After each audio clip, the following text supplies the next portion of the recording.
ಹೇಳಿ ನಾನು ಸೆಕ್ರೆಟರಿವರೆಗೆ ಒಂದು ವಾರದಲ್ಲಿ ನೀವು ರಿಪೋರ್ಟ್ ಮಾಡಿ ಅಂತ ಹೇಳಿದ್ದೀನಿ.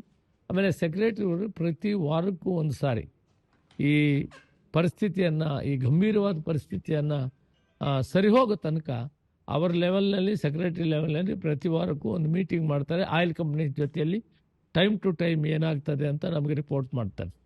ಆದ್ದರಿಂದ ಇಷ್ಟೇ, ಗ್ರಾಹಕರು ಈ ರೀತಿ ಮಾಡ್ಕೊಂಡು ಹೋಗಲಿ. ಇಂತಹ ಕಷ್ಟಕಾಲಗಳಲ್ಲಿ ನಾವು ನಮ್ಮ ಕಾಲ ಮೇಲೆ ನಿಂತ್ಕೋಬೇಕು, ಮಿತಿವ್ಯಯನ್ನು ಮಾಡಬೇಕು. ಇದನ್ನು ಮಾಡೋದ್ರ ಮುಖಾಂತರ ನಾವು ಸರ್ಕಾರಕ್ಕೂ ಪ್ರಾಬ್ಲಮ್ ಆಗಲ್ಲ. ಆಯಿಲ್ ಕಂಪ್ನೀಸು ಅವ್ರ ಕಂಟ್ರೋಲ್ ಏನಿದೆ, ಅವ್ರ ಹತ್ರ ಇದ್ದರೆ ಅವ್ರು ಸಪ್ಲೈ ಮಾಡ್ತಾರೆ. ಕಮರ್ಷಿಯಲ್ ಕಾಂಪಿಟೇಷನ್ ಸಪ್ಲೈ ಅವರು ಎಷ್ಟು ಖರ್ಚು ಮಾಡ್ತಿರೋ ಮಾಡಿ ಅನ್ನೋ ಪರಿಸ್ಥಿತಿ ಇತ್ತು. ಎಷ್ಟಾದರೂ ಖರ್ಚು ಮಾಡಿ ಕೊಡ್ತೀವಿ ಸಪ್ಲೈ ಅಂತಿತ್ತು. ಇವತ್ತು ಆ ಪರಿಸ್ಥಿತಿ ಇಲ್ಲ. ಕಮರ್ಷಿಯಲ್ ನಾವು ಕಡಿಮೆ ಮಾಡಿಕೊಂಡು ಮನೆಯಲ್ಲಿ ಕುಟುಂಬದವ್ರಿಗೆ ಕೊಡೋದನ್ನು ಮೊದಲು ಮಾಡಬೇಕಾಗಿದೆ ಅನ್ನೋ ವಿಷಯವನ್ನು ತಿಳಿಸ್ತೀನಿ. ಕಮರ್ಷಿಯಲ್ ಆಲ್ಮೋಸ್ಟ್ ಕೊಡೋಕ್ಕೆ ಕಷ್ಟ ಆಗ್ತದೆ ಅನ್ನೋದನ್ನು ಕೂಡ ಈ ಹೋಟ್ಲಸ್ಗೂ ಇವರಿಗೆಲ್ಲ ಹೇಳುವಂಥ ಪರಿಸ್ಥಿತಿ ಇದೆ. ನಾನು ಹೇಳ್ತಾ ಇದ್ದೀನಿ, ಅವರು ಎಚ್ಚರಿಕೆಯಿಂದ ಇನ್ನು ಕಾರ್ಯಕ್ರಮಗಳನ್ನು ಮಾಡಬೇಕು ಅಂತೇಳಿ.